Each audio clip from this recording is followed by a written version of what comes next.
So Rana, hi. Hi again Hi. on the line here. It's always been a pleasure knowing about you, about DocSpot, and probably DocSpot has been an inspiration for me to start Flope as well. So when I read up about DocSpot, the fact that someone has already done something in the pet space itself is quite a motivating thing. So it is definitely a great opportunity for me to have this chat with you and also Right. record you uh, to understand more about what the journey has been like for you. Of course, this video series has been specific to the situation right now with COVID, but Mm-hmm. with you, I'm hoping to take this as an opportunity to discuss more about DocSpot and what all you've been doing over the years, and how this situation must be. I'm sure after you started the company, a situation like this has come up for the first time, possibly. Yeah. So how this Yeah. is impacting, if it is impacting, how this is impacting DocSpot, and what you see as the next few months, what is going to be the effect for the pet industry in the next few months. So a couple of questions around this. Uh, if you could take us through that, I think that would be a great interaction. Yeah. So thank you, Shruti, for having me here. It is great to hear that journey of TalkSpot has inspired people like you. It is amazing to hear that. And we were just doing our part. I mean, it was nothing to. Uh, we were looking at opportunities, some value propositions, and started building. And I think it's been a great journey. If it has been inspiring people around, so I think it is one thing is sure that we are creating more entrepreneurs and bringing more confidence. So cool. So what would be the format? You want to ask questions and I will answer that, or Yeah, I mean, I have a lot of questions, of course, and in the last, ever since every time I talk to you, there's been a lot of interaction. But with this video, I'm just hoping to get more like I know a lot about DocSpot. I know a lot about all the work you've done, particularly because I also belong to this industry now, and I also read a lot, right? So maybe we'll start with a brief of DocSpot. Like I'm sure most of the people who are listening to this right now know about it already. Maybe a quick brief about how you started, what has been, what all have you done as part of DocSpot, and most recent being the food that you've launched, and then we'll move to the other part of the discussion. But the format, I mean, the objective of this is to keep it more informal. It's not like a okay? formal Q&A session. I would like for it to be informal. Yeah. So DocSpot is kind of a once upon a time we started like a blog and a Q&A website. It was I used to do it part time because a lot of people used to come and ask me questions during my job, and then they started asking me that why don't you start writing a blog? And then one day we were thinking to. I was actually thinking to put it on Blogspot. Then there is a friend of mine. He said that why Blogspot? Let's do it on DocSpot.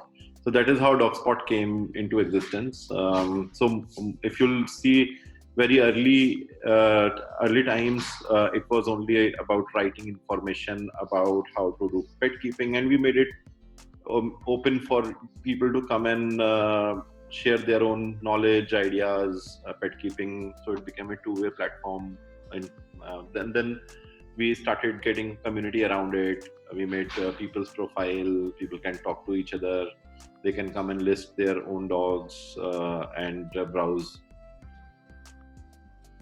information around it. Then we started going to dog shows, collecting, doing coverage of the dog shows, doing uh, clicking photos, bringing them to the website, and then people will come to see those photos. And then we started attaching some information around those photos. So after that, in 2011, we launched e-commerce on DocSpot. It was a pure play e-commerce with a warehouse in place. So we used to buy stuff, put it in the warehouse, and then sell it to the end consumers. And we then after that we started doing some of our own products. Our DNA happens to be getting traffic, doing a lot of good content for pet owners, and that still is the DNA. So we get a lot of traffic on the website. We are the largest traffic owners in this space in India. and we still create a lot of content. We are moving towards more video content than text content now, as the times have changed, and we are learning the new content types. And we have, as you rightly said, we are also working on our own dog food brand, which uh, might be there in the market in the next few months. So that is where we are. Yeah. Okay, great. So most of the people, when they, come across DogSpot, or when they look for DogSpot, one of the first things that as I've noticed, which catches attention, is the fact that it's funded by Ratan Tata, which is, of course, I'm sure, a big deal. And I always say, right, like, it's been a pleasure working with you, because I think it's the people who carry so much experience in the pet industry. It works more like an ecosystem. It does not work like, okay, I started Flow, so I'm new in the industry, so I don't know if I can have a chat with her about the industry, right? It's always been like, we work as a team. You've never looked at me, or I'm sure you've never looked at other pet entrepreneurs in India saying, okay, so I don't know how much information to give. So how do you maintain that humble side of you? Like, you are probably one of the most experienced in this space, raised funds by the largest names in India. Yet you take out all the time to help entrepreneurs like me, and support us and encourage us to do more, and also give ideas around it. How is it possible? So I've never thought about this as a question, actually. So have been very open always to share information, and what we have been doing very openly, especially to entrepreneurs, and specifically to this area. So there are a couple of things. If, as I said, DogSpot is the main DNA is to share information about pet keeping, right? So if the DNA is about sharing information, then that means that we have that kind of a culture wherein we don't mind sharing it. Second is that it's a very small industry. Everybody knows everyone, and I feel I'm not very insecure about sharing information, just because I feel that every company is run by the founders in every different way. So, and at a startup stage, it is very, very difficult to predict, what will you become maybe in 5 years, 6 years. So we do undergo a lot of iterations and changes, and then ultimately maybe 4 or 5 years, we become a completely different company altogether. So you never know where the journey will go. It is not worth spending a lot of time thinking that in future, if I tell this person this thing, this person can become my enemy or a competition or anything like that. And we actually need some good competition in this industry for it to grow. More people are needed to educate more customers, and better products, better services. So all that is needed, I think. So for the good of ecosystem, and for the good of the industry, I never mind spending time with startups, entrepreneurs, and giving them what I have learned. Another thing is that when you run a company, you go through a lot of cycles, good, bad, all types of times, and over a period of time you start understanding that it is not easy to run a company and to be an entrepreneur. And then you gather that some kind of respect to your fellow entrepreneurs. Probably, I think it takes some time to understand this bit, and then whenever you see somebody doing something similar, or something more entrepreneurial, then you go out and help them as in respect to entrepreneurship than anything else. Yeah. So those are some of the thoughts on the fly. It's a good question, so I'll think more about it probably later. But the fact, I mean, for all that you said, I can definitely vouch for it, because at least for as long as I've been talking about Flow, there's never a time that you said, oh, I'm busy, call me back later, or I can't talk to you about this, maybe I need some time to discuss this and get back. It's never been the case. So I also feel that today we know we are in a good space, because India is the fastest growing in terms of pet population, and probably stands sixth in terms of dog population. And we see more and more millennials adapting to pets these days. And I'm sure you have these numbers more accurate than what I am. If I ask you about industry growth in the last 5 years, I'm sure you'll have a lot more information than me. Um, but I always feel that it's few companies in the pet industry which is actually taking it forward in a much faster way, because DogSpot is one of them, and we have other companies in the space which have also been doing some great work. Do you ever look at yourself at the mirror and say, okay, I've contributed to this, so I should tap my back for all the good things? Do you ever? Not really. I think we are just at the tip of an iceberg. I mean, it's a huge opportunity. We are still trying to crack it. We still call ourselves as a startup just because we are still trying to figure it out. We are not an enterprise yet. If we would have figured it out and we know that this is how it works, then we would have been we would not have been in startup. So the buzz is still there. I think the industry is changing almost every year. While we say that it's the fastest growing industry, so the changes also are very fast. Knowing the numbers is kind of not so valid as a parameter. I think it is such a significant growth. If you go out in the market, you'll see more number of pets. You'll see more number of shelters. You'll see more number of dogs waiting to get into shelters. You'll see more number of pet shops. You'll see more number of pet animals getting sold or getting adopted. Or if you look at the growth of pet products, also companies, everything, it's significant enough for you to observe it without putting numbers together. So industry is growing very fast, and I think we have to keep challenging ourselves and be there. I would not say that we have contributed too much, but yes, we did started the digital side of the industry a couple of years back, and then we see that maybe we have done something right, because we see now a lot of startups coming and trying to do stuff in the digital space. So yeah, we are getting validation. Great. So if there is anybody out there listening to this who want to start something in the pet industry, what would be your suggestion, or what would be your, I'm sure it's going to be an encouraging thought. Would you want to say a line or two about why and how people should get into this space? So, it is very interesting to understand that you're getting into an industry where the consumer is actually not your customer. So, consumer-customer relationship is very different.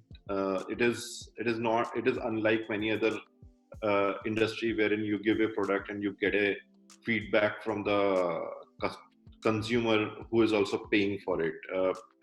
Dog never pays for it, and you need to really have an insight and some kind of an understanding to understand how is your consumer behaving around your product, and what is the perception of the pet owner. So it is very tough from the understanding point of view. If you have had pets and you have some experience around pet keeping, then it becomes a bit easier to understand. So people who start this with passion of pet keeping, they will always have a knack over cracking it faster than people who do not understand and have these insights. And what I have seen over a period of last few years in the industry, I've seen more and more pet owners are coming and becoming part of the industry, wherein there was a time where we saw there were very less pet owners who are part of the industry as much as the other side of people. So that is one thing which I see is a big change, and that has to be there. Also, it's a small industry. So while we have been able to raise funds from some VCs and some really good angel investors, but it is very tough to convince VCs, because they're not able to see what we are seeing, and it does pay to hold on to that. But At the same time, your business idea should be very, very concrete, business plan to make some money out of it. And so if you're getting some investors, you need to be very, very conscious about the money which you are getting. And it is not easy to raise funds just because the size of the industry is not as big. While, from where I see that industry is growing very, very fast, and in next 5 years it will be large enough, and it is a very, very good time to be part of the industry now and take some stakes and build something which will last for longer, will grow fast, and the value proposition will be very, very high, just because it's a complex industry set. So that's what I think. Yeah. Absolutely. And I think the more players in this space, the better it is for the industry as a whole. Or rather, the more good players in the space, and the better it is, right? Yeah. So, what has always, again, in the last few days with the whole lockdown and the work from home situation, I think we're only utilizing the time in a better way, that we're making the right connections. Or whatever we cannot do in our other day busy lives is probably something we're able to do now, which is how we're able to have this chat as well, right? Otherwise, we're always busy with our lives, and this is a good opportunity. So what I've interestingly noticed in the last few days is, I've also taken part in a few webinars which are conducted by international pet companies, just to see how people, COVID is a situation which is globally there, and it's not something specific to India or a particular region, right? So interestingly, I've noticed that everybody, whether it is from the US region, whether it is from Europe, India, everybody is going through the same, pretty much similar cycle that we are going through, right? For them, the industry is much larger than what it is for us here in India, but it makes it no different for them in terms of funding, in terms of the worry that they have about the next few months and the next few years for the pet industry. What are your thoughts about that? Like, have you also come across such companies? I'm sure you would have interacted with a lot of these companies from other regions, and what's been the takeaway from it? So I feel the problem is very much, it cuts across all industries. If you look at the financial side of any industry, I think it is going to hurt in some way or the other. Very less, industry types which might gain from it. I don't think there are many, but looking at our industry, the whole offline world is completely locked down. There is no product movement happening, and in the first week there was no product movement happening. Luckily, because pets and animals, they need food, and what we have seen is this industry has been recession proof. If you look at the history also, so it will revive very, very fast, especially where the consumption, retail or utility product consumption related companies are there. So I think it is not as bad for the industry as it would be for many other industries. While, as I said earlier, availability of money from the venture capital point of view would be very, very difficult to get it. So that I don't think it is applicable to only pet industry. It is applicable to all the industries. Everybody needs to work out to conserve cash, try to build models. Maybe they need to change very, very fast in case they were burning cash, to become cash positive very fast, or start making some kind of money and conserve cash.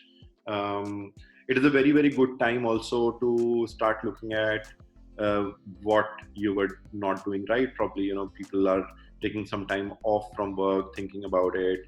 One thing, which I would say works is, and I've been interacting with a lot of entrepreneurs from different fields in last few weeks.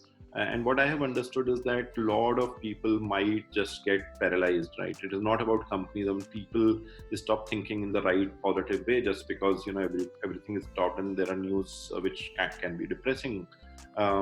So instead of getting paralyzed, we need to think through it. and try to find out opportunities and build it from there. Definitely, we need to conserve cash. We need to go very, very slow on everything. And I mean, pet industry happens to be an industry, I think, which will revive faster than any other industry, as well as historically, as I said earlier, we have proofs that it is quite recession proof. So. Right, great. And I think for me, pet industry has been a favorite ever since. I think even before Flow, I've always looked at this space, but we all go through that cycle of wanting to start something and actually starting something. So pet industry is a favorite for me because this is, I mean, whoever I talk to, I think we carry from the animals we interact with. We don't have any such, uh, any such characteristics which makes us feel like we are not one team. Like, we look at DogSpot, we look at other pet companies, we have Flow. We all work as one team. It never feels like we're all different companies in the industry, right? And I think that's a culture which will take the industry forward in India and which will take all of us forward in India. And yeah, and it's an entire ecosystem that comes together when we move with that kind of thought process and attitude. So I think it works both ways, and wherein we keep definitely helping a lot of startups in wherever we get in touch with them, startups or friends or people who are trying to do something in the industry. But it has to work both ways. I mean, everybody else also need to think like that. We can just not go and start pushing the information while people interact with us and they ask us questions. We ask them most honestly. Sometimes I think it is too good to be true, and people might think that we might not be saying the right thing. So it works, both ways. So it depends from person to person, company to company, and that's how it is. Absolutely, yeah. I mean, that's true. That is true. And through the journey, I think we also learn a lot of things, because when new people come and join in the industry, and they come with new ideas, new energies, very positive most of the times, and when they ask questions or they tell new things. Sometimes when I used to interact with new companies, new startups about 5-6 years ago, at that point in time I used to find out a lot of critics about it, and used to tell them that this might not work, and this is how the logics might not work, and all those things. But over a period of time I realized that no, that is not the right way of doing it. I mean, you need to understand from where they are coming, and you need to just guide them. If you know the answer, if you don't know the answer, then you just say that I don't know. You'll have to try it, experiment in it, and then do it. So it is both ways. It works both ways, wherein we also learn a lot of new things from new companies which are coming forward. We sometimes tell as a disclaimer that this is what we are planning to do. If you want to talk to us, it is okay. If you don't want to talk to us, it is also fine. So those are some of my learnings over a period of time. Absolutely, and I think I must be honest. I have nothing. I don't hesitate before I say this, but the day I knew that I want to do something in this space, I just, like anybody else, I just go to Google and I say, okay, pet industry in India, and the first name I see is DogSpot, and I must admit that it made me a little like, there's already a company who's doing it, which is funded by Ratan Tata, so I have no chance left, right? They've already taken over the space. It took me a while to say that, okay, it's fine, maybe it's good that there's already a company, and then we move forward and the rest is history, right? We don't know what is in the future. But the fact that I moved from that stage to this, which is why I said DogSpot and companies like DogSpot in India have been an inspiration, right? And I think you continue to inspire me, and I'm sure a lot of entrepreneurs out there, irrespective of the industry. If I have to look at it, probably one of the few examples I can look at who've been patient, who've been doing the right things, pivoted whenever required, tried different areas in the pet industry itself. I think that's itself a characteristic which defines a lot of things. So yeah, thank you. A lot of wishes to you for that as well. Thank you so much. So wish you all the best, Shruti. It was great interacting with you. I think I would have learned a lot of things from Flop and what you guys are doing. You're doing a great job. And Yeah, so keep that thing up and all the best. Thank you. Thanks for your time, Rana. It was great talking. Yeah, thank you. Great talking to you. Bye bye. Bye bye.